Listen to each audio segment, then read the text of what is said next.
पना तू जहां पना।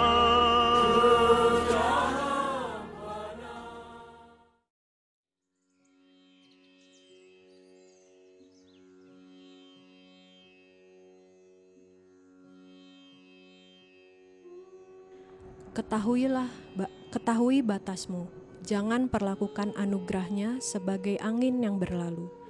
Jagalah wadah dirimu supaya selalu bersih, kosong dan siap untuk menerima berkah dan kasih-Nya. Jangan kompromi dengan sesuatu yang lebih rendah. Sayang, inilah persoalan yang kita hadapi. Kita sudah mendapatkan berkah, tapi kita menyia-nyiakannya. Entah setelah berapa masa kelahiran, kita bisa memperoleh berkah seperti ini. Apalagi teman-teman yang menjadi bagian dari ashram, tinggal di sini, besar di sini, mendapatkan anugerah yang spesial di sini. Kemudian mereka menyia-nyiakan itu. Nah, ini adalah suatu malapetaka. Karena siklusnya itu tidak hari ini salah, gagal, besok kita bisa memperbaiki. Tidak seperti itu. Kalau hari ini gagal, apa yang kita peroleh hari ini berdasarkan pengalaman berapa tahun, berapa masa kelahiran, kita butuh sekian masa kelahiran lagi, bahkan lebih dari itu, karena kita telah menyia-nyiakan berkah sebelumnya. Belum tentu kita bisa bertemu dengan seorang master lagi, karena master sedang melewati kita. Dia tidak akan menunggu kita. Nah, tetap juga kita sudah mendengar itu, Baba sudah mengatakan sekian kali. Setiap guru mengatakan hal seperti yang sama, tapi kita tidak menghiraukan. Baba mengatakan bahwa seorang pilot harus datang mendarat dan mengangkat kita. Dia tidak bisa berada di langit dan di sana dia teriak-teriak, ayo kita naik. Dia harus mendarat. Ini maknanya sangat-sangat dalam sekali. Seorang guru, dalam hal ini Sadguru yang benar-benar guru, bukan yang cuma menggunakan nama Sadguru saja. Dia harus merendahkan kesadarannya supaya bisa berinteraksi dengan kita. Kalau enggak, kita tidak bisa berinteraksi dengan dia. Seorang Kungfuce saja ketika dia bertemu dengan Lao Tzu, dia mengatakan saya tidak paham apa yang dia maksudkan. Seperti seekor dragon yang berlalu begitu aja di atas kepala saya. Saya tidak paham apa maksudnya. Itu seorang Kungfuce, seorang pemikir yang luar biasa. Dia pun tidak mengerti Lao Tzu yang sejaman dengan dia. Nah, ini yang kita harus selalu ingat, selalu kita hayati. Sekarang kita sedang menjalani program Zen. Salah satu hal yang penting dalam Zen itu adalah bahwa kita tidak duduk diam. Kita tidak menjadi pertapa. Seorang master Zen di masa lalu itu mereka punya ladang, mereka bercocok tanam sendiri. Mereka melakukan kegiatan ya, kan tentu kita sekarang tidak perlu persis mengikuti apa yang mereka lakukan. Tapi intinya bahwa tempat seperti ashram itu bukan untuk duduk diam, bukan untuk duduk santai, bukan. Tapi untuk melakukan shram, untuk melakukan to put efforts, melakukan kerja keras untuk mencapai tujuan kita. Di mana tidak ada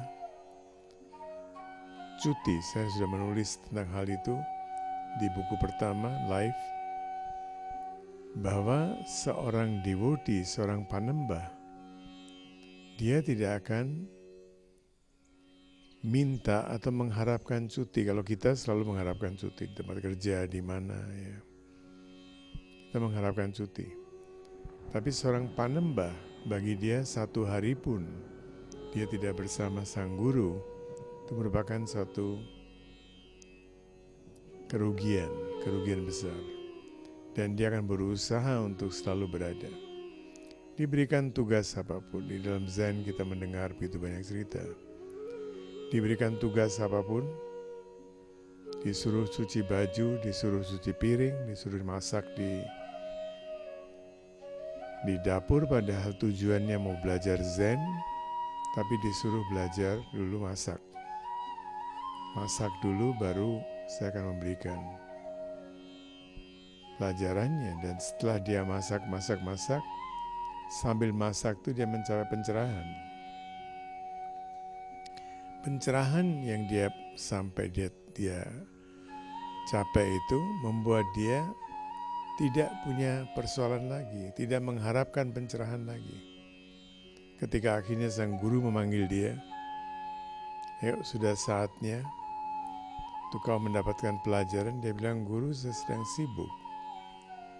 Saya sekarang tidak butuh apa lagi. Sudah cukup kau telah memberikan aku tugas untuk melayani setiap orang yang datang di sini dengan masak." Ya. Tadi pagi Upasna dan Wito pergi ke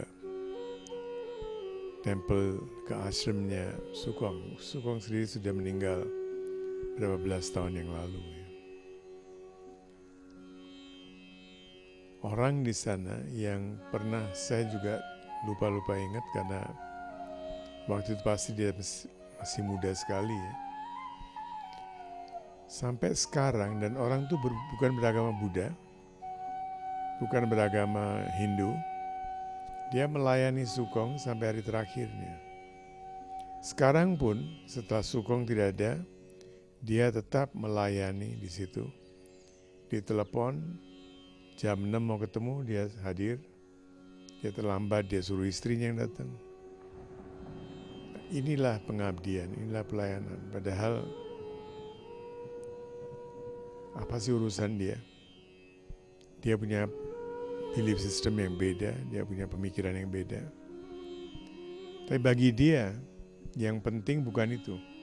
Yang penting adalah melayani Sukong, melayani guru. Dan setelah guru meninggal pun, melayani setiap orang yang datang ke sana, itu dianggapnya sebagai pelayanan pada guru, terhadap guru. Kita mesti belajar dari pengalaman-pengalaman yang sangat berharga ini.